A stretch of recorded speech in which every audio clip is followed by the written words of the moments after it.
Win the morning.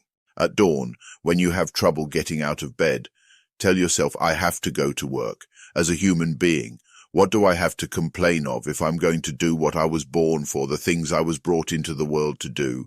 Or is this what I was created for? To huddle under the blankets and stay warm.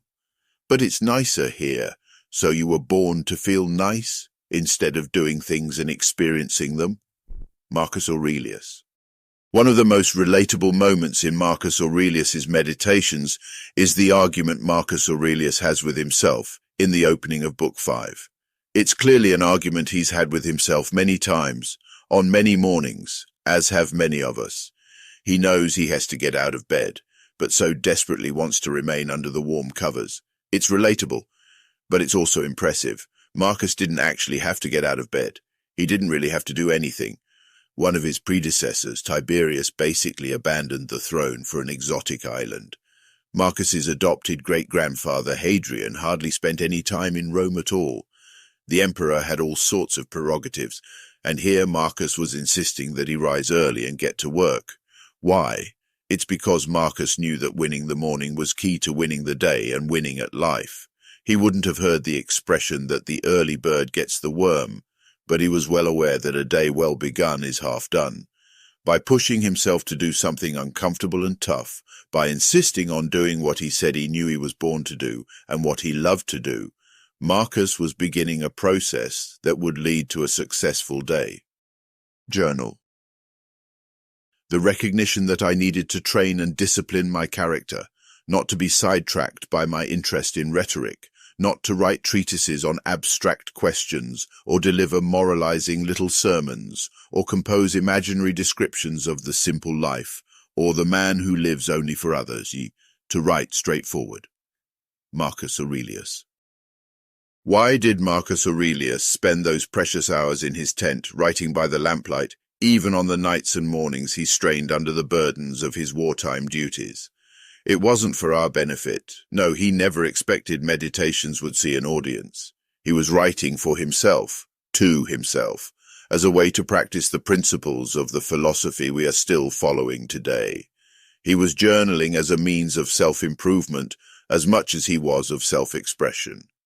As Gregory Hayes writes in his translation of Meditations, Marcus was journaling as a means of practicing and reinforcing his own philosophical convictions.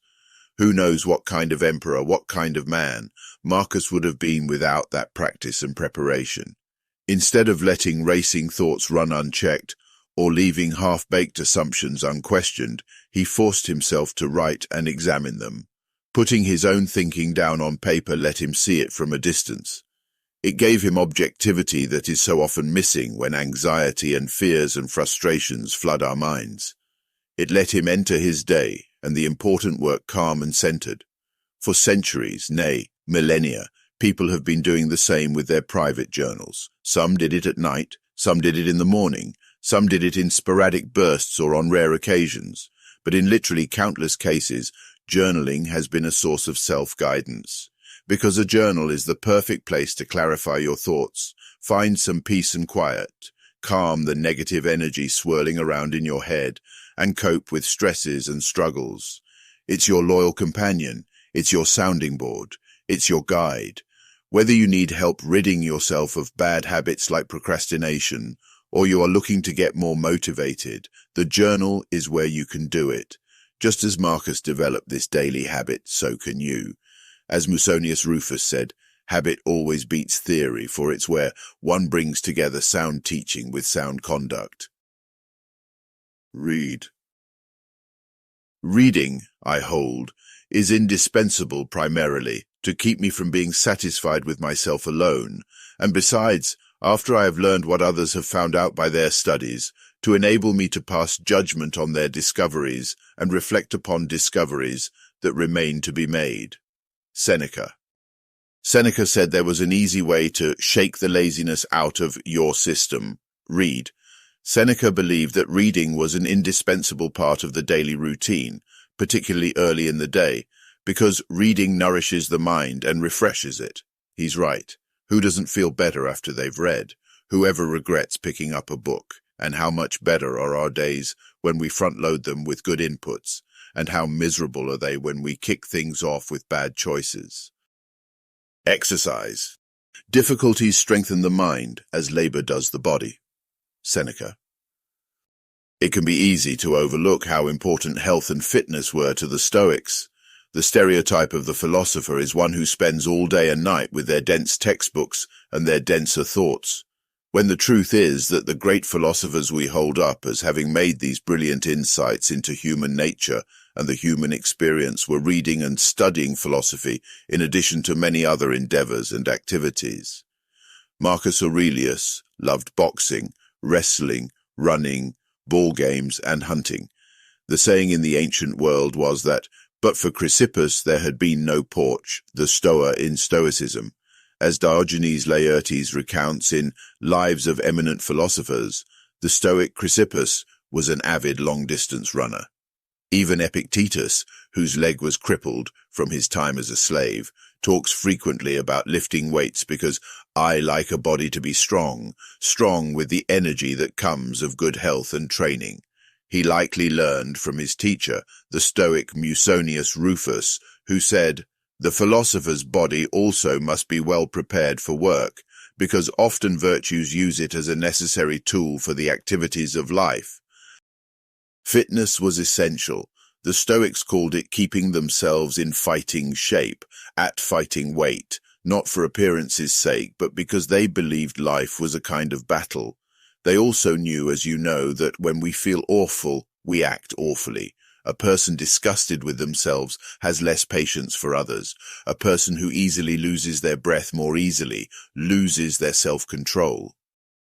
Meditate on your mortality. Let us prepare our minds as if we'd come to the very end of life. Let us postpone nothing.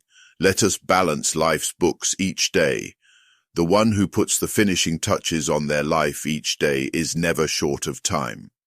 Seneca.